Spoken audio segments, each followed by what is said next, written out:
There's a name that if you say it to anyone who grew up in the late 50s or early 60s, their eyes light up just a little. Sandra Dee. She wasn't just a movie star. She was a feeling. The feeling of a Saturday afternoon at the drive-in, popcorn in your lap, the summer wind coming through the window, and up on that screen, her. Bright-eyed, impossibly charming, the girl you wanted to be friends with. Or maybe, the girl you wanted to be. Born Alexandra Zuck in Bayonne, New Jersey. Not exactly a glamorous origin story. Sandra found her way in front of cameras almost before she could find her footing in life. By the time she was 12, she was already modeling. By 16, a Universal Pictures contract. Think about that. 16 years old, and Hollywood had already decided she was something worth betting on. And they were right. Her breakout came in 1959 with Gidget, this breezy, sun-kissed little film about a girl who just wants to surf. Simple premise. But Sandra brought something to it that you couldn't quite name. A realness. A warmth. Audiences didn't just like her, they trusted her. And trust in Hollywood is rarer than talent. Then came A Summer Place. And if Gidget made her a star, that film made her a sensation. The movie was scandalous by 1959 standards.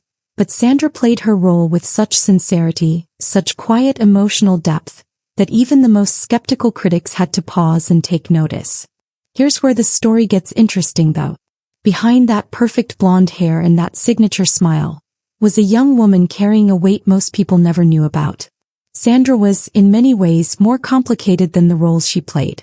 She married singer Bobby Darin in 1960, and the public absolutely adored them together.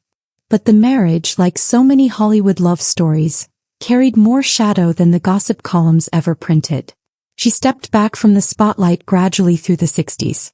And the world moved on the way the world tends to do. New sounds, new faces, new stories.